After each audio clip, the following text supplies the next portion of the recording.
Olá, vamos retornar à leitura da obra A Misericórdia de Deus em Suas Obras, do bem-aventurado Padre Miguel Sopódio.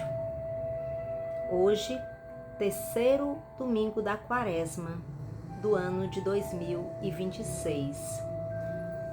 Antes da gente continuar o discurso de despedida de Jesus Cristo, na visão do bem-aventurado Padre Miguel Sopódio, que é um discurso de misericórdia, vamos também falar um pouco do bem-aventurado Padre Miguel Sopódio mais uma vez. A respeito do Padre Miguel Sopódio, Jesus declarou a Santa Faustina: é um sacerdote segundo o meu coração. Agradam-me os seus esforços. Por ele, derramo consolos para as almas sofredoras e atormentadas. Por ele, agradou-me divulgar a honra à minha misericórdia. E por meio dessa obra da misericórdia, mais almas se aproximarão de mim do que se ele absolvesse dia e noite até o fim de sua vida. Para a gente ter assim uma noção do trabalho, daquilo que Deus desejava, daquilo que Deus desejou do bem-aventurado Padre Miguel Sopódio, que esse trabalho dele para divulgar a misericórdia absolveria muito mais almas do que se ele passasse a vida toda confessando todos os dias da vida dele. No último capítulo que nós lemos, que foi o capítulo 3, nós falamos do testamento, da recomendação da união com Cristo Jesus. Devemos estar sempre unidos a Jesus Cristo para não cairmos em tentação, para suportarmos as dores deste mundo.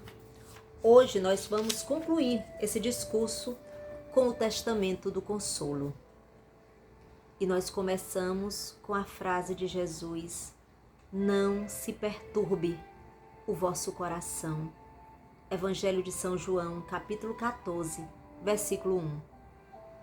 Diante do anunciado afastamento de Jesus Cristo, os apóstolos permaneceram muito tristes, tanto mais porque à espera deles mesmos havia diversos sofrimentos e perseguições.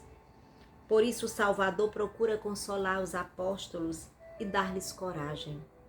Não se perturbe o vosso coração. Diz primeiro de forma genérica e a seguir enumera detalhadamente os estímulos do consolo para o tempo da sua grande paixão e dos futuros sofrimentos deles. Sobretudo aponta para as razões do afastamento e lhes promete o Consolador, o Espírito Santo. 3 são as razões do afastamento de Jesus Cristo, com os quais os apóstolos podem alegrar-se: a preparação para eles de um lugar no reino celeste, a glória do Salvador e a brevidade do tempo da separação. Consola, portanto, o Senhor Jesus aos seus discípulos, assegurando que, apesar do seu afastamento, os apóstolos não permanecerão sem uma pátria, a qual, na verdade, agora não podem ir com ele, mas na qual ingressarão mais tarde, na hora da morte. Trata-se de um belo consolo para todos os momentos da solidão, abandono, vida errante e nostalgia. A segunda razão do afastamento é a glória do Salvador. Diz Jesus: eu vou, mas eu voltarei a vós. Se me amasseis, ficaríeis alegres porque vou para o Pai, pois o Pai é maior do que eu. Como homem, o Salvador, permanecendo aqui na terra, não tinha aquela glória que tem o Pai, porquanto, em razão da natureza humana, era menor que o Pai.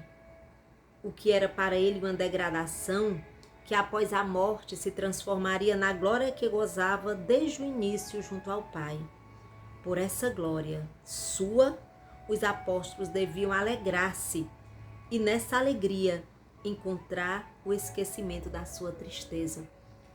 Aqui o bem-aventurado Padre Miguel Sopocchio, ele nos dá uma grande lição, a lição de contemplar a glória de Deus. Se mergulhássemos no mistério da glória de Deus, esqueceríamos todas as nossas tristezas. Completa o bem-aventurado Padre Miguel Sopocchio, porquanto essa tristeza provinha do amor próprio, mas por amor a Cristo eles deviam alegrar-se, porque ele entraria na glória do Pai Celestial. Finalmente, a brevidade da separação deve ser a terceira razão do consolo.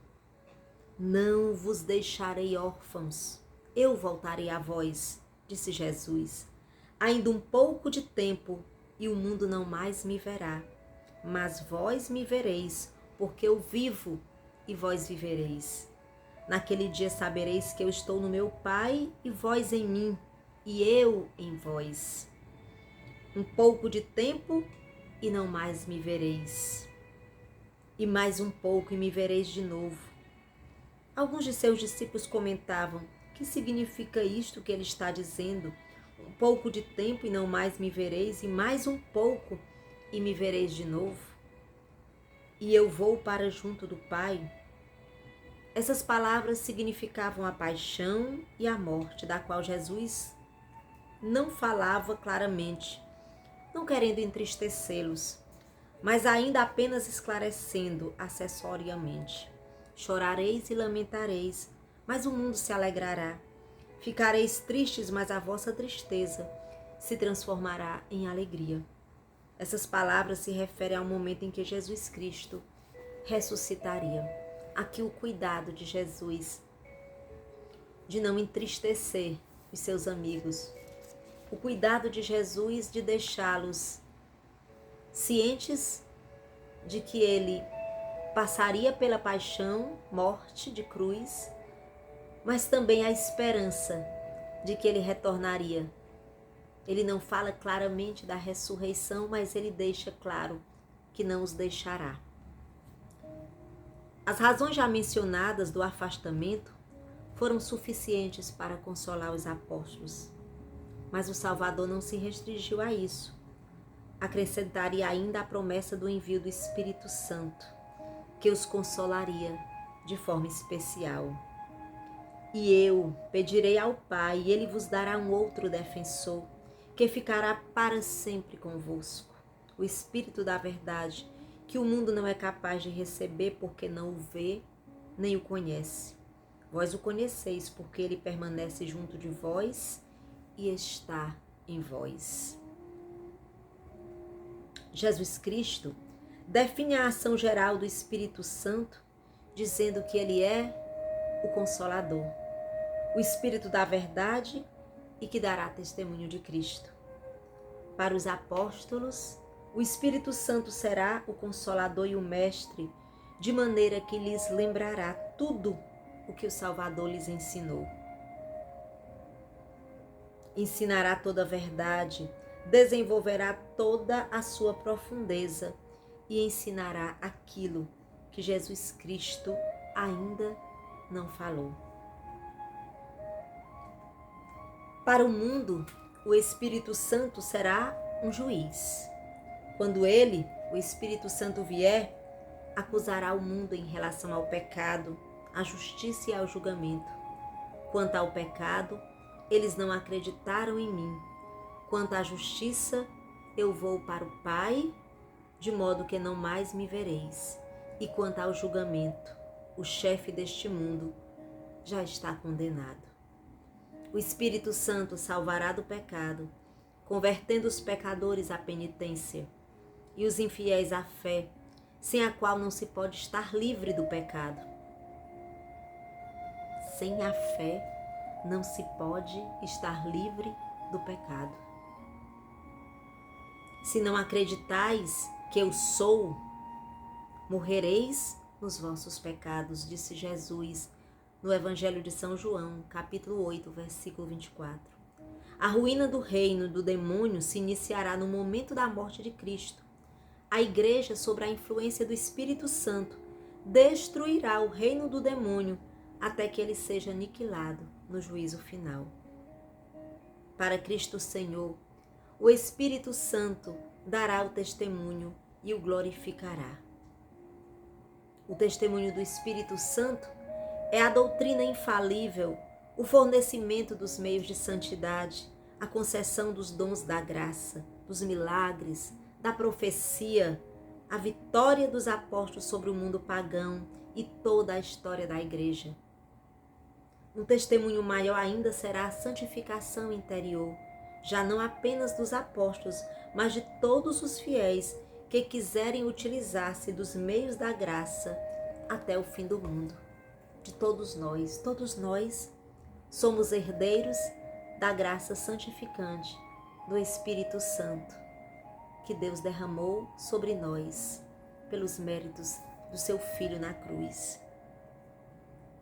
Por isso, com razão, o Salvador disse: é bom para vós que eu vá. Se eu não for, o defensor não virá a vós, mas se eu for, eu o enviarei a vós. E vós também dareis testemunho, disse Jesus. Essas palavras dirigidas aos apóstolos aplicam-se também a mim, a você, meu caro amigo, minha cara amiga, que de repente caiu neste vídeo e está atento a essa leitura. Devo dar testemunho de Cristo com a minha vida e conduta diária. Devo ser um testemunho da virtude e santidade, um testemunho da palavra e da ação, ou talvez um testemunho do sangue e do martírio, ou pelo menos um testemunho da misericórdia para com a alma e o corpo dos semelhantes. Sei que sozinho não sou capaz de fazer isso. Por isso, Espírito Santo, amparai-me.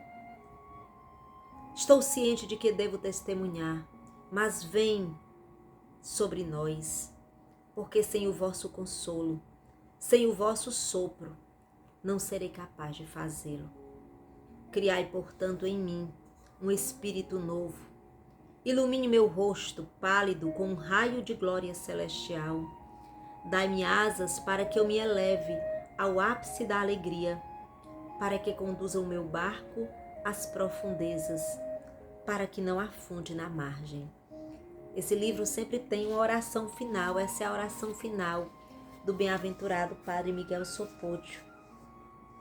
E nós fazemos a nossa oração pedindo ao Espírito Santo que nos dê força, que seja o nosso defensor. Sozinhos não podemos fazer nada. Sem a fé, sem o Espírito Santo de Deus, somos frágeis, somos presas fáceis para o devorador de almas.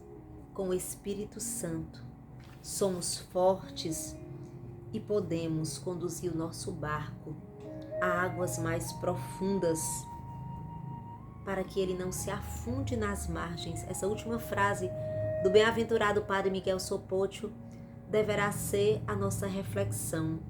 Dá-me asas para que eu me eleve ao ápice da alegria, para que conduza o meu barco às profundezas, para que não afunde na margem, para que não fiquemos na superficialidade, numa fé rasa, numa fé que não mergulha profundamente no mistério de Deus.